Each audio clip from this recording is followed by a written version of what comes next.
Un projet comme un casque, c'est un produit de sécurité, de protection. Donc, les normes de sécurité, le processus de certification, c'est à la base du processus de design. Donc, nous, ce qu'on va faire, on va partir d'une tête normalisée et à laquelle on va ajouter des épaisseurs qui sont des épaisseurs minimales pour pouvoir répondre aux normes. Puis on veut avoir un langage visuel assez sobre sur l'avant et le côté pour mettre des logos.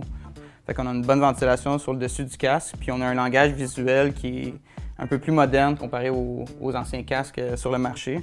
On s'est inspiré des casques de ski et des casques de moto avec un langage un peu facetté. Les besoins de certification pour un casque comme ça, c'est qu'il y a des tests d'impact à passer. On va acheter des surépaisseurs pour s'assurer que le casque va passer les tests.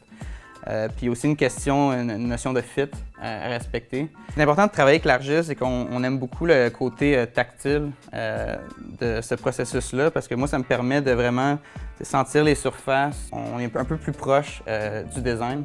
C'est un médium là, qui nous permet vraiment d'avoir une rétroaction directe là, des lignes qu'on applique puis du volume qui est créé. C'est quelque chose qui est très tactile, on peut le sentir, on peut tourner autour. On travaille à l'échelle 1, ce qu'on ne peut pas vraiment avoir avec un écran. Donc, on va numériser l'argile, puis on va passer directement au CAD, fait qu'on va reconstruire les surfaces. Après ça, on va imprimer le casque en impression 3D quelques fois pour valider vraiment le look, le volume surtout aussi, les grosseurs de logo, plein de détails qui sont un peu plus difficiles des fois à travailler avec l'argile. On a quand même très bonne relation avec Wilson. Puis le processus est assez intéressant parce qu'on n'a pas besoin d'être nécessairement proche ou être ensemble pour évaluer les différentes étapes du produit.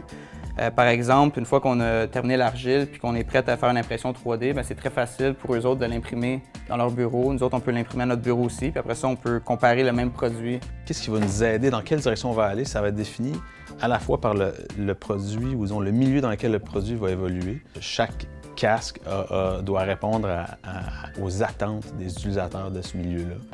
Nous, notre mandat, c'est de s'imprégner des codes esthétiques de chacun de ces milieux-là pour pouvoir les appliquer sur le produit.